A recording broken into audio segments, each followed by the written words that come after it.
کیا کر رہی ہو حاجرہ؟ نسیمہ بیگم کمرے میں داخل ہو کر بولی۔ حاجرہ جو الماری میں جھکی ہوئی تھی مڑ کر بولی، بڑے ابا کی الماری صاف کر رہی ہوں امی۔ لو بھلا، یہ بھی کوئی وقت ہے الماری صاف کرنے کا؟ امی خفا ہو کر بولی، میں نے کہا تھا شام کی ہنڈیاں چڑھا دو۔ تمہارے ابا دکان سے آتے ہی ہوں گے، آتے ہی کھانے کا پوچھیں گے۔ امی ماش کی دال بھگو دی ہے، حاجرہ نے نرم لہجے میں کہا، تھوڑی دیر میں کوکر پر چڑھا دوں گی۔ کباب تو ابا کے آنے پر ہی تلوں گی نا، پھر مجھے کل واپس اپنے گھر بھی جانا ہے۔ حاجرہ بولی، پھر آپ کے لیے یہ سب کرنا مشکل ہو جائے گا۔ اچھا رہنے دو، امی نے بے دلی سے کہا، دال میں ہی پکا لیتی ہوں، تم یہی کام کرتی رہو۔ حاجرہ نے کچھ کہنا چاہا مگر پھر خاموش ہو گئی۔ امی کمرے سے باہر جا چکی تھیں۔ حاجرہ نے ہلکی سی سانس لی اور الماری کے ایک کونے میں رکھی ابا کی پرانی ٹوپی اٹھا لی۔ یہ امی بھی نہ، اس کے دل میں خیال آیا، ہمیشہ سے بڑے ابا سے چڑھتی آئی ہیں۔ آج انہیں گزرے ابھی صرف 3 ہفتے ہی ہوئے ہیں مگر رویہ اب بھی وہی ہے۔ ٹوپی میں اب تک ابا کی محنت و پسینے کی پہچان بسی ہوئی تھی۔ حاجرہ کی آنکھوں کے کونے بھیگ گئے مگر اس نے جلدی سے آنسو پوچھ لیے۔ اس گھر میں شاید غم دکھانا بھی منع تھا۔ بڑے ابا دراصل حاجرہ کے مرحوم تایا تھے جنہیں گزرے ابھی صرف 3 ہفتے ہی ہوئے تھے۔ پس منظر اور خاندان کی ذمہ داریاں۔ بڑے ابا 5 بہن بھائیوں میں سب سے بڑے تھے۔ وہ 21 برس کے تھے جب والدین کا ایک ٹرین کے حادثے میں انتقال ہو گیا۔ چھوٹی بہن بھائیوں کی ذمہ داری 21 سال کے وسیم احمد پر آ گئی۔ 15 سال کے ندیم، 7، 9، 13 سال کی مسرت، نجمہ اور عالیہ کے آنسو پوچھنے کے ساتھ ساتھ وسیم کو ابا کا فرنیچر کا کاروبار بھی سنبھالنا پڑا۔ وسیم نے اپنی پڑھائی ترک کر کے بہن بھائیوں کو نہ صرف تعلیم دلائی بلکہ ان کی بہترین شادیاں بھی کروائیں۔ ندیم کی شادی چچا زاد نسیمہ سے ہوئی۔ مسرت اور نجمہ کی شادیاں دور دراز کے رشتہ داروں کے ساتھ ہوئیں اور سب اپنے گھروں میں خوش و خرم رہیں۔ عالیہ کا رشتہ بڑے ابا نے اپنے دوست کے ماموزاد بھائی سے کرایا، کراچی کی میمن فیملی میں۔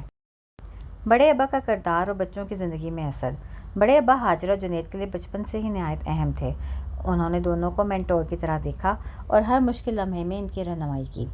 اماں چاہتی تھی کہ حاجرہ کی شادی عالیہ پھپھو کے سسرال میں ہو کیونکہ وہ لوگ بہت خوشحال تھے، مگر بڑے ابا جانتے تھے کہ حاجرہ اور عالیہ پھپھو کے مزاج یکساں مختلف ہے، اس لیے انہوں نے حاجرہ کی شادی اپنے دوست کے صاحبزادے سے کی جو ڈاکٹر تھا اور اسی شہر میں مقیم تھا۔ ابا چاہتے تھے کہ جنید دکان پر بیٹھے، لیکن جنید کا خواب تھا کہ وہ انجینئر بنے۔ بڑے ابا نے سمجھایا، تم نے اور میں نے اپنے خواب دفن کر دیے مگر بیٹے کے خوابوں کا گلا مت گھونٹو۔ جنید کا لاہور کی انجینئرنگ یونیورسٹی میں داخلہ بھی بڑے ابا نے کروایا۔ اماں کو بس یہی چڑ تھی کہ آخر بچوں کے فیصلے بڑے ابا نے کیوں کیے، کیونکہ ان کی اپنی مرضی کا دخل نہیں ہوا۔ اف، یہ الماری آج تو صاف ہو ہی جائے بس۔ حاجرہ کے ہاتھ پھرتی سے چل رہے تھے۔ بڑے ابا کی اچانک موت نے سب کو ہڑبڑا کر رکھ دیا تھا۔ دکان میں انہیں اچانک دل کا دورہ پڑا تھا اور وہ صرف 2 گھنٹوں میں اللہ کو پیارے ہو گئے تھے۔ حاجرہ جانتی تھی کہ ان کا سامان سنبھالنے والا کوئی نہیں ہوگا اور آخر کار یہ سب ملازموں کے ہاتھ لگ جائے گا، اس لیے وہ یہ کام ہر حال میں مکمل کرنا چاہتی تھی۔ ساتھ ہی اسے فکر بھی تھی کہ کہیں اس کا 2 سالہ بیٹا شایان جاگ نہ جائے۔ بس بھی کر دو حاجرہ، امی پھر سے کمرے میں داخل ہوئیں۔ دال میں نے پکا دی ہے اور تمہیں کیا خزانے مل جائیں گے اس کمرے میں، امی جھنجھلا رہی تھیں۔ امی، میں نے ابا سے پوچھا تھا، حاجرہ نے نرمی سے کہا، انہوں نے کہا تھا کہ بڑے ابا کا ضرورت کا سامان غریبوں میں بانٹ دینا ہے۔ خیر کافی سامان میں نے الگ کر دیا ہے، مگر یہ نچلے دراز کی چابیاں نہیں مل رہی۔ بڑے ابا چابیاں کہاں رکھتے تھے؟ حاجرہ سوچ میں پڑ گئی۔ اچانک یاد آیا ان کے تکیے کے غلاف میں، مگر وہاں بھی نہیں تھیں۔ امی، بڑے ابا کا جو سامان ان کے کرتے میں ملا تھا وہ کہاں ہے؟ حاجرہ نے پوچھا۔ تمہارے ابا نے لاؤنج والی نچلی الماری میں رکھ دیا تھا، امی بولی۔ کچھ دیر بعد حاجرہ کو چابیاں مل گئیں اور دراز بھی کھل گیا۔ دراز میں چند رسیدیں تھیں اور ایک چھوٹا سا لکڑی کا ڈبہ۔ ارے یہ کیا ہے؟ حاجرہ کے منہ سے بے اختیار نکلا۔ ابھی اس نے ڈبہ اٹھایا ہی تھا کہ شایان کے رونے کی آواز آئی۔ حاجرہ نے فوراً ڈبہ اٹھایا اور تیزی سے اپنے کمرے کی طرف بھاگ گئی۔ رات کا کھانا کھا کر سب اپنے اپنے کمروں میں چلے گئے تھے۔ حاجرہ شایان کو کھچڑی کھلا رہی تھی اور دل ہی دل میں سوچ رہی تھی کہ اس چھوٹے سے لکڑی کے ڈبے میں آخر کیا چھپا ہوگا۔ ڈبہ اس کے سامنے والے ٹیبل پر پڑا تھا مگر حاجرہ کی توجہ کچھ اور ہی تھی۔ اتنی دیر میں اسے محسوس ہوا کہ اسٹور کی روشنی جل گئی ہے اور کوئی اندر جھانک رہا ہے۔ حاجرہ نے شایان کو موبائل پکڑایا اور خود اٹھ کر اسٹور کی طرف گئی۔ وہ دیکھتی ہے کہ امی پیٹی کے پاس جھکی ہوئی ہیں اور سامان دیکھ رہی ہیں۔ ارے تمہاری پھپھو عالیہ کا فون آیا تھا، امی بولی۔ اس نے بتایا کہ اس کے جیٹھ اور جیٹھانی اپنے بیٹے کے ساتھ کراچی سے چل پڑے ہیں۔ تمہارے بڑے ابا کا افسوس کرنے آ رہے ہیں، کل شام تک وہ پہنچ جائیں گے۔ ہاجرہ نے کہا۔ اچھا ٹھیک ہے، یہ کام میں خود کر لوں گی، صبح۔ ہاں ہاں صبح کر لینا۔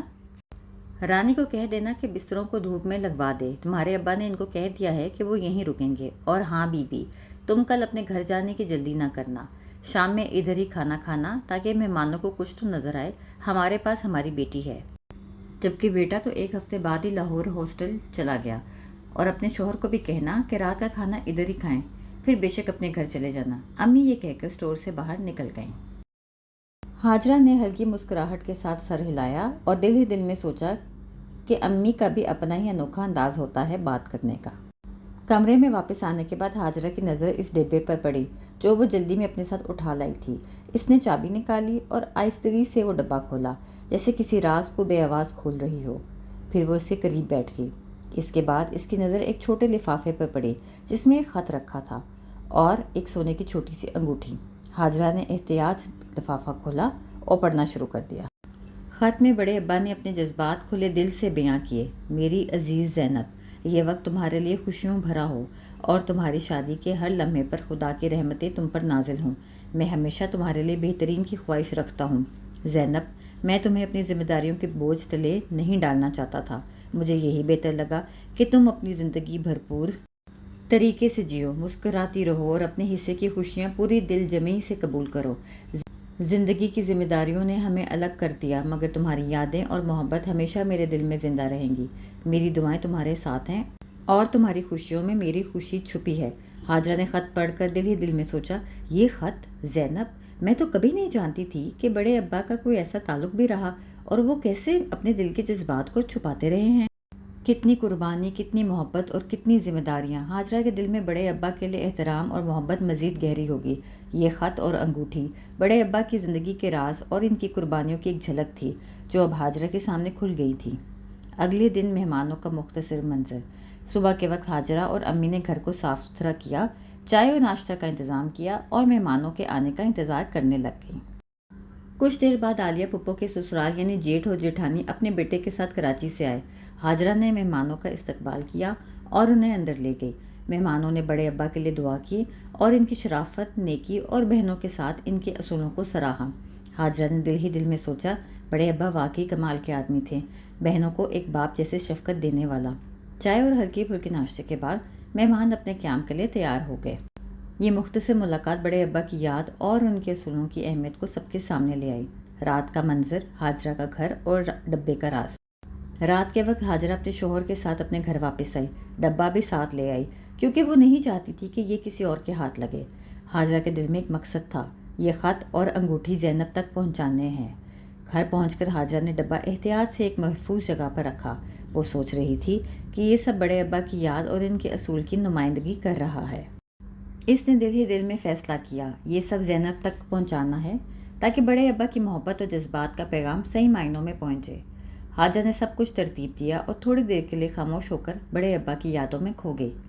فون مکالمہ، ہاجرہ اور امی۔ ہاجرہ نے فون اٹھایا اور ہلکی سی ہچکچاہٹ کے ساتھ بولی، امی، یہ زینب کون ہے؟ امی نے کچھ دیر خاموش رہ کر پھر آہستہ سے کہا، زینب وہ بڑے ابا کی منگیتر تھیں اور ہمسایہ بھی رہی ہیں۔ بڑے ابا نے اپنی ذمہ داری کے سبب رشتہ ختم کر دیا۔ زینب نے بہت شور مچایا لیکن بڑے ابا نے نہیں مانا۔ پھر وہ ناراض ہو گئی اور بعد میں بڑے ابا نے شادی نہیں کی۔ ہاجرہ نے دل ہی دل میں اپنے جذبات سنبھالتے ہوئے کہا، امی، میرے پاس بڑے ابا کا خط ہے جو میں زینب تک پہنچانا چاہتی ہوں، لیکن مجھے زینب کا پتہ نہیں معلوم۔ امی نے ہچکچاتے ہوئے بولا، بیٹی، میں نہیں جانتی کہ زینب کہاں ہے، لیکن ہماری ہمسایہ عطیہ زینب کے رشتہ دار ہیں، شاید وہ ہمیں زینب کا پتہ لگا سکیں، میں ان سے رابطہ کر لوں گی۔ ہاجرہ نے آواز میں تھوڑی سی شدت اور عزم کے ساتھ کہا، امی، براہ کرم یہ بہت ضروری ہے، بڑے ابا کی محبت اور جذبات کو زینب تک پہنچانا ہے، یہ خط ضائع نہیں ہونا چاہیے۔ امی نے چند لمحے خاموشی سے فون پکڑے رکھا اور آہستہ سے بولی، ٹھیک ہے بیٹی، میں عطیہ سے پوچھ لوں گی، لیکن تم بھی محتاط رہنا۔ ہاجرہ نے دل ہی دل میں مسکرا کر کہا، شکریہ امی، اس طرح بڑے ابا کی روح کو سکون ملے گا۔ امی نے ہاجرہ کو بتایا کہ عطیہ بیگم نے نہ صرف زینب کا پتہ دیا ہے بلکہ اس کی تصویر بھی بھیجی ہے۔ ہاجرہ نے تصویر دیکھی تو دل میں ہلکی سی بے چینی اور تجسس کے ساتھ کہا، امی، یہ واقعی زینب ہے؟